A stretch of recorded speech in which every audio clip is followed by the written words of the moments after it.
Welcome to episode 84 of the Truth Quest podcast, the truth about January 2020. Before we get started, I want to ask you to do me a favor and share the show. If you're on social media and topics such as capitalism, the United States at war, the killing of Qasem Soleimani, democracies, or celebrity culture comes up, please share the topic-specific Truth Quest episode with your debate partner. Episodes are available on iTunes, Google Play Music, Stitcher, Spotify, and Podbean.com. The video version of the podcast are available on YouTube, BitChute.com, and Brighton.com. If you are listening to this on the Apple Podcast app, please take a moment and scroll down and give it a 5-star rating. Another way you can help grow the show is to throw a small donation my way at the Truth Quest Podcast patronage page. All donations will be used to drive awareness of the podcast through Facebook and Twitter advertising. Please see this episode's show notes page at truthquest.podbean.com for the URL. And finally, please join the conversation on Facebook at facebook.com/TruthQuestPodcast. Well, as the new year and new decade dawned, the assault on the U.S. Embassy in Baghdad festered. Several in the left-wing media floated the idea that this would be Trump's Benghazi, which was ironic considering the fact that when Obama was ignoring the attack on the consulate in Benghazi, Libya, and Hillary was lying about it, as well as Susan Rice, these same left-wing media outlets told us there's nothing to see here. They completely let Obama and Hillary off the hook for their utter incompetence. But that is ancient history. Back to January 2020, then the United States killed Iran's top general and possibly heir apparent to the top position in the Iranian regime, Qasem Soleimani. They did that in an airstrike at Baghdad's international airport. Listen to episode 81 for more on that. Then, to a man and woman, every national Democrat and the United Nations condemned the killing for a variety of reasons, some valid, most not. Then Alan Dershowitz weighed in and said Trump had more justification to kill Soleimani than Obama had to kill bin Laden. What, you may be thinking? He explained that as a uniformed member of an enemy military, he was classified as an enemy combatant, which falls under the authority of the commander-in-chief. He went on to explain that this guy orchestrated the attack on the embassy, which in and of itself was an act of war, and according to the intelligence reports, Soleimani was planning another attack on Americans. If true, that made him a fair target of our military. Unlike bin Laden, who Dershowitz characterized as a revenge killing, he was not an ongoing threat to the United States, and he was not a uniformed officer of an enemy military. Then, during an emergency parliamentary session, the Iraqi government voted in a non-binding resolution to have foreign troops removed from the country. Then Trump said, "We ain't leaving unless Iraq reimburses us for all the military bases the U.S. has in their country." Then the democratically controlled House, in another move proving their only principle in which they operate under is to oppose all things Trump, introduced a war powers resolution limiting Trump's commander-in-chief powers in Iran. Then Bernie Sanders demonstrated yet again that he is disconnected from reality, comparing Soleimani's killing to Putin's assassination of dissidents. Think about the twisted and lack of logic required to make that connection. Putin issues orders to kill fellow citizens in the country in which he heads the government. Trump issues an order to take out a military leader of another nation, one which has a track record as a mass murderer. Then Iran lobs missiles at the U.S. military base in Iraq, but before they did, they notified the Iraqi government that the attack was imminent. Reportedly, there were no casualties and minimum damage on the ground. However, by the end of the month, there were several reports that a number of U.S. military personnel were indeed injured during the bombing. Then Trump addressed the nation and said Iran will never get a nuclear weapon while he is president. He also sounded a rather conciliatory tone towards the Iranian regime, but promised to increase economic sanctions. Then the day after the Iranian missile attack, we learned that a Ukrainian-bound airliner that crashed after departing the Tehran airport the night of the missile attack, killing all 176 people aboard, was actually shot down by 2 Iranian missiles.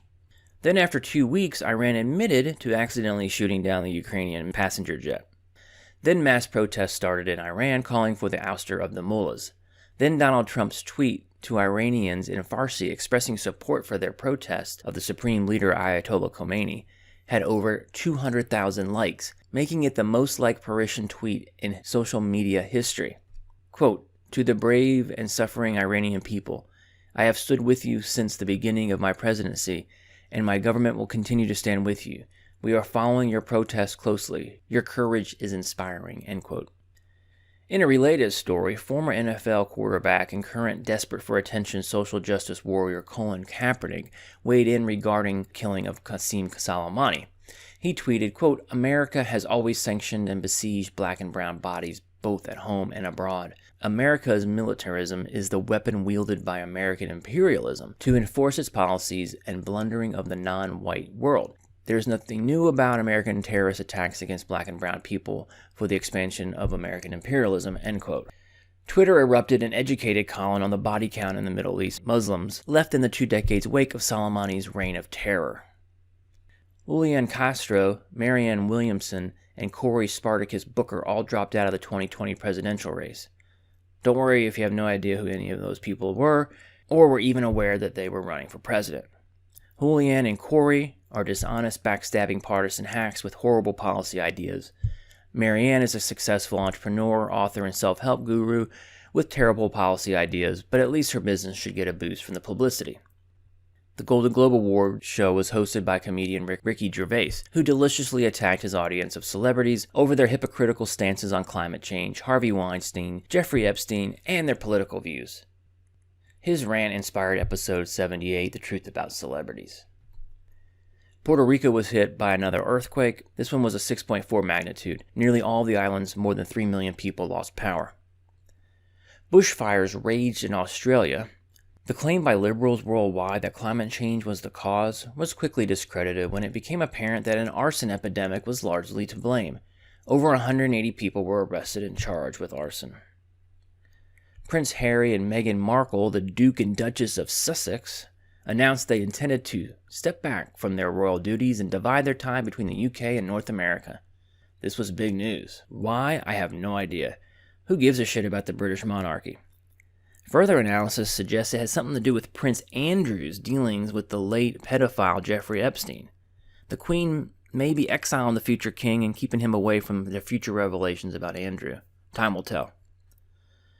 A Delta flight from Los Angeles International Airport to Shanghai made an emergency landing, dumping thousands of gallons of fuel on school children as it returned to LAX.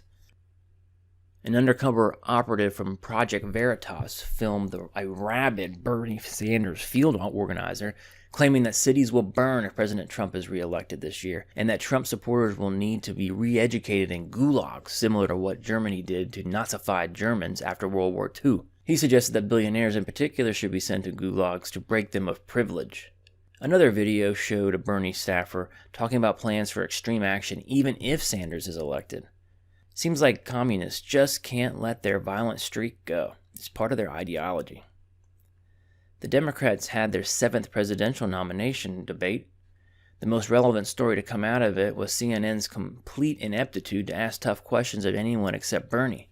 CNN's Abby Phillip asked Bernie Sanders, quote, "I do want to be clear here. You're suggesting that you never told Senator Warren that a woman could not win the election?" End quote. To which Bernie replied, "That is correct."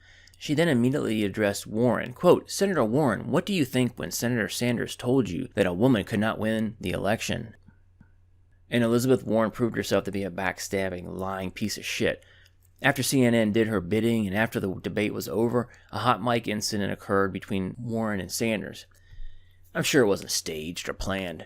Warren said to Bernie, "I think you called me a liar on national television." And if Bernie were a real man, he would have said, "You are a liar."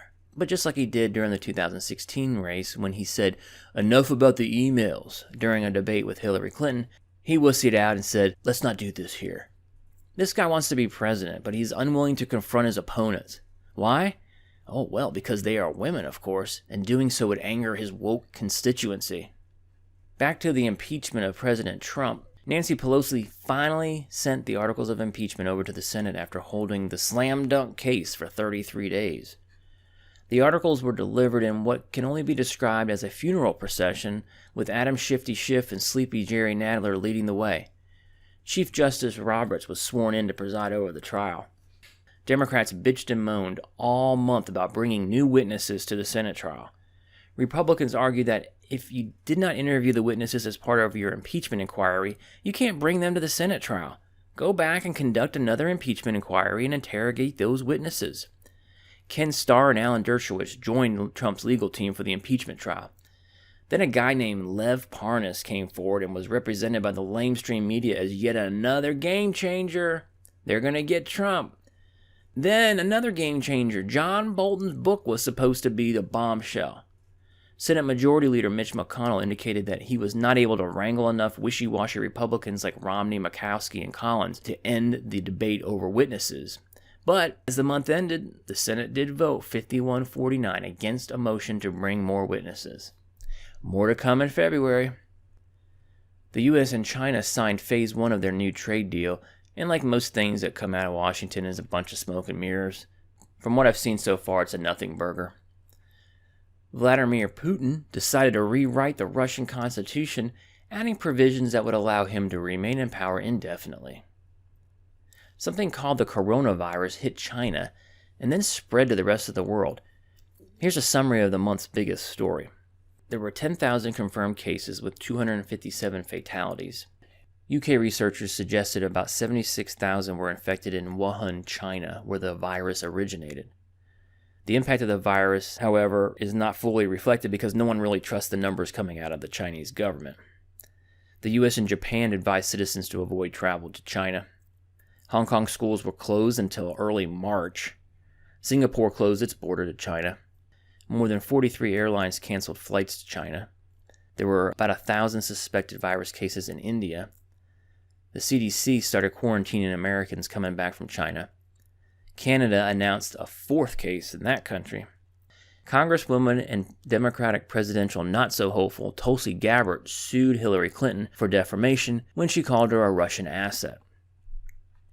Speaking of Hillary, in yet another attempt to remain relevant since her last attempt last month by going on the Howard Stern show and telling people that she likes men, she went after Bernie Sanders saying nobody likes him and he's done nothing, which both of those are probably true. Anyway, she's got this documentary coming out, I think on Netflix. She's looking for ways to replenish the coffers after the Clinton Foundation donations collapsed following her lost election, when it became clear that there was no need to ingratiate oneself to one of the most evil people of our generation. So her solution is to shit on the man in which she rigged the Democratic primary against. I will say one thing about her. She's ruthless. Power is everything to this woman, and I hope for the sake of her soul that she finds Jesus soon, because the direction the rest of her life indicates a southbound journey.